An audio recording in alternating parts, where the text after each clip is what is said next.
जय श्री रामचरितमानस लंका कांड। प्रसंग है हनुमान जी का वैद्य को लाना और संजीवनी के लिए जाना तथा काल नेमी रावण संवाद, काल नेमी उद्धार, भरत जी के बाण से हनुमान जी का मूर्छित होना, भरत हनुमान संवाद एवं लक्ष्मण जी का उठ बैठना। शिव जी कहते हैं, हे गिरिजे, प्रलय काल में जिन शेष नाग के क्रोध की अग्नि 14 भुवनों को तुरंत ही जला डालती है और देवता, मनुष्य तथा समस्त चराचर जिनकी सेवा करते हैं, उनको संग्राम में कौन जीत सकता है। इस लीला को वही जान सकता है जिस पर श्री राम जी की कृपा है। संध्या होने पर दोनों ओर की सेनाएं लौट पड़ी। सेनापति अपनी अपनी सेनाएं संभालने लगे। व्यापक ब्रह्म, अजय, संपूर्ण ब्रह्मांड के ईश्वर और करुणा की खान श्री राम जी ने पूछा, लक्ष्मण कहाँ हैं? तब तक हनुमान उन्हें ले आए। छोटे भाई को इस दशा में देखकर प्रभु ने बहुत ही दुख माना। जाम्बवान ने कहा, लंका में सुषेण वैद्य रहता है, उसे ले आने के लिए किसको भेजा जाए? हनुमान जी छोटा रूप धर कर गए और सुषेण को उसके घर समेत तुरंत ही उठा लाए। सुषेण ने आकर श्री राम जी के चरणों में सिर नवाया। उसने पर्वत और औषधि का नाम बताया और कहा कि हे पवन पुत्र, औषधि ले आओ। श्री राम जी के चरण कमलों को हृदय में रखकर पवन पुत्र हनुमान जी अपना बल बखान कर, अर्थात मैं अभी ले आता हूँ, ऐसा कहकर चले। उधर एक गुप्तचर ने रावण को इस रहस्य की खबर दी। तब रावण काल नेमी के घर आया। रावण ने उसको सारा मर्म बतलाया। काल नेमी ने सुना और बार बार खेद प्रकट किया। उसने कहा, तुम्हारे देखते देखते जिसने नगर जला डाला, उसका मार्ग कौन रोक सकता है? श्री रघुनाथ जी का भजन करके तुम अपना कल्याण करो। हे नाथ, झूठ बकवाद छोड़ दो। नेत्रों को आनंद देने वाले नील कमल के समान सुंदर श्याम शरीर को अपने हृदय में धारण रखो। काल नेमी ने आगे रावण को समझाते हुए फिर कहा कि मैं तू भेदभाव और ममता रूपी मूढ़ता को त्याग दो। अज्ञान रूपी रात्रि में सो रहे हो, सो जाग उठो। जो काल रूपी सर्प का भी भक्षक है, कहीं स्वप्न में भी वह रण में जीता जा सकता है। उसकी ये बातें सुनकर रावण बहुत ही क्रोधित हुआ। तब काल नेमी ने मन में विचार किया कि इसके हाथ से मरने की अपेक्षा श्री राम जी के दूत के हाथ से ही मरूं तो अच्छा है। यह दुष्ट तो पाप समूहों में रत है। वह मन ही मन ऐसा कहकर चला और उसने मार्ग में माया रची। तालाब, मंदिर और सुंदर बाग बनाए। हनुमान जी ने सुंदर आश्रम देखकर सोचा कि मुनि से पूछकर जल ही पी लूं, जिससे थकावट दूर हो जाए। राक्षस वहां कपट से मुनि का वेश बनाए विराजमान था। वह मूर्ख अपनी माया से मायापति के दूत को मोहित करना चाहता था। मारुति ने उसके पास जाकर मस्तिष्क नवाया। वह श्री राम जी के गुणों की कथा कहने लगा। वह बोला, रावण और राम में महान युद्ध हो रहा है। राम जी जीतेंगे, इसमें संदेह नहीं है। हे भाई, मैं यहाँ रहता हुआ ही सब देख रहा हूँ। मुझे ज्ञान दृष्टि का बहुत बड़ा बल है।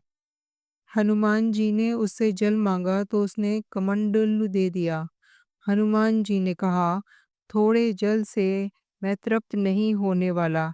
तब वह बोला, तालाब में स्नान करके तुरंत लौट आओ, तो मैं तुम्हें दीक्षा दूं, जिससे तुम ज्ञान प्राप्त करो।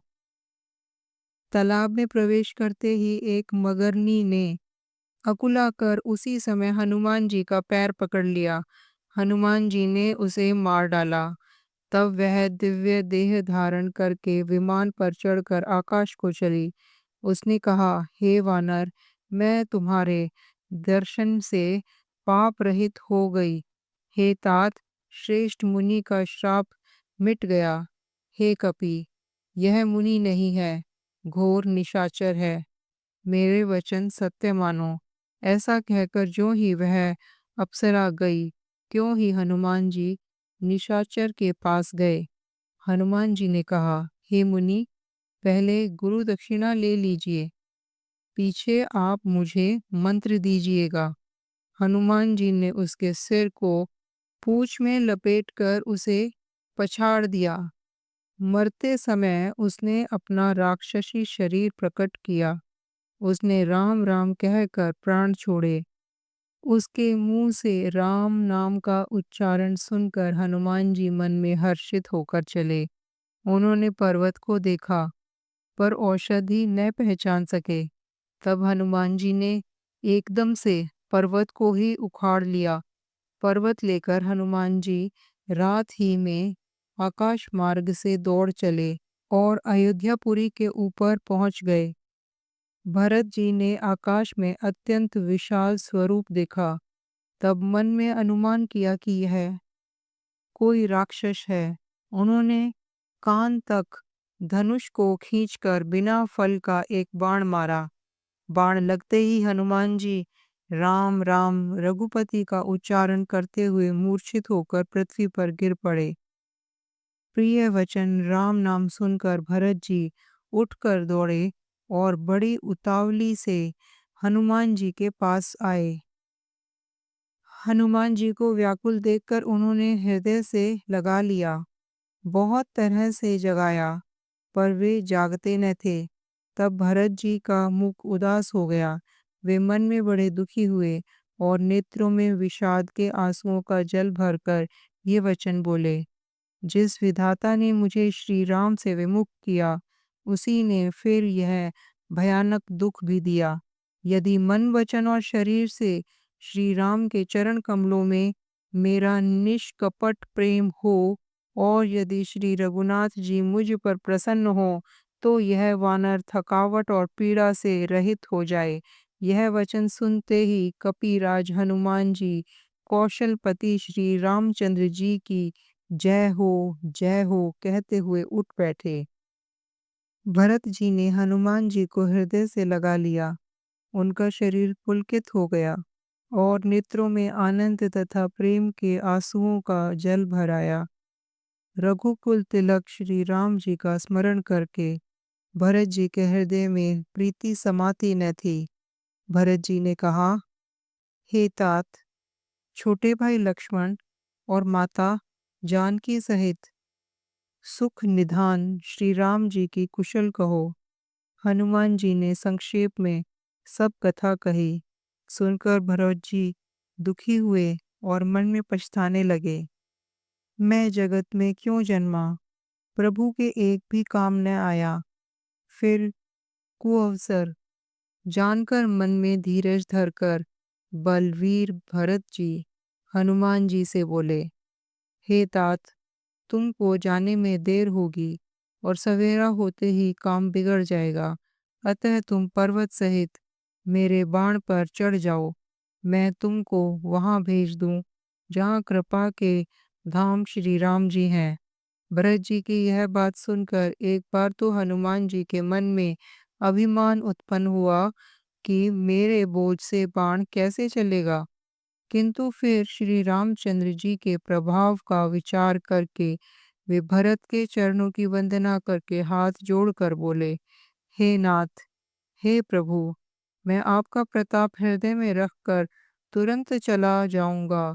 ऐसा कहकर आज्ञा पाकर और भरत जी के चरणों की वंदना करके हनुमान जी चले। भरत जी के बाहुबल, शील, सुंदर स्वभाव, गुण और प्रभु के चरणों में अपार प्रेम की मन ही मन बारंबार सराहना करते हुए मारुति श्री हनुमान जी चले जा रहे हैं। वहां लक्ष्मण जी को देखकर श्री राम जी साधारण मनुष्य के समान वचन बोले। आधी रात बीत चुकी, हनुमान नहीं आए। यह कहकर श्री राम जी ने छोटे भाई लक्ष्मण जी को उठाकर हृदय से लगा लिया और बोले, हे भाई, तुम मुझको कभी दुखी नहीं देख सकते थे। तुम्हारा स्वभाव सदा से ही कोमल था।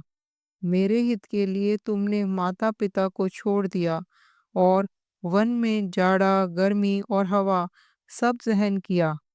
हे भाई, वह प्रेम अब कहाँ है?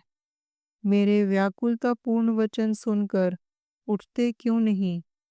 यदि मैं जानता कि वन में भाई का विछोह होगा, तो मैं पिता का वचन, जिसका मान मेरे लिए परम कर्तव्य था, उसे भी न मानता।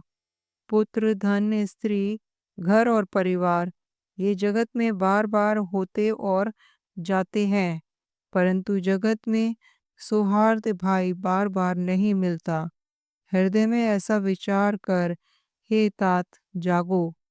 जैसे पंख बिना पक्षी, मणि बिना सर्प, सूंड बिना श्रेष्ठ हाथी अत्यंत दीन हो जाते हैं। हे भाई, यदि जड़ देव मुझे जीवित रखे, तो तुम्हारे बिना मेरा जीवन भी ऐसा ही होगा। स्त्री के लिए प्यारे भाई को खोकर मैं कौन सा मुंह लेकर अवध जाऊंगा। मैं जगत में बदनामी भले ही सह लेता, स्त्री की हानि से कोई विशेष हानि नहीं थी। अब तो मेरा निष्ठुर और कठोर हृदय यह अपयश और तुम्हारा शोक दोनों ही सहन करेगा। हे तात, तुम अपनी माता के एक ही पुत्र और उसके प्राण आधार हो। सब प्रकार से सुख देने वाला और परम हितकारी जानकर उन्होंने तुम्हें हाथ पकड़कर मुझे सौंपा था। मैं अब जाकर उन्हें क्या उत्तर दूंगा? हे भाई, तुम उठकर मुझे समझाते क्यों नहीं? सोच और चिंता से छुड़ाने वाले श्री राम जी बहुत प्रकार से सोच कर रहे हैं। उनके कमल की पंखुड़ी के समान नेत्रों से विषाद के आंसुओं का जल बह रहा है। शिवजी कहते हैं, हे उमा, श्री रघुनाथ जी एक और अखंड हैं, अर्थात अद्वितीय और वियोग रहित हैं।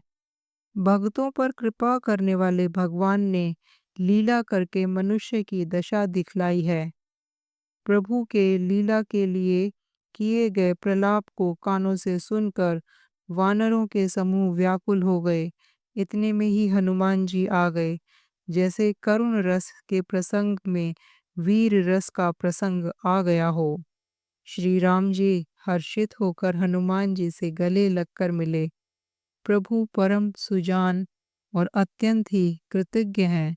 तब वैद्य सुषेण ने तुरंत उपाय किया, जिससे लक्ष्मण जी हर्षित होकर उठ बैठे। प्रभु भाई को हृदय से लगाकर मिले। भालू और वानरों के समूह सब हर्षित हो गए। फिर हनुमान जी ने वैद्य को उसी प्रकार वहां पहुंचा दिया जिस प्रकार वे उसे पहले ले आए थे। जय श्री सीताराम। जय बजरंग बली हनुमान जी की। ओम नमः शिवाय।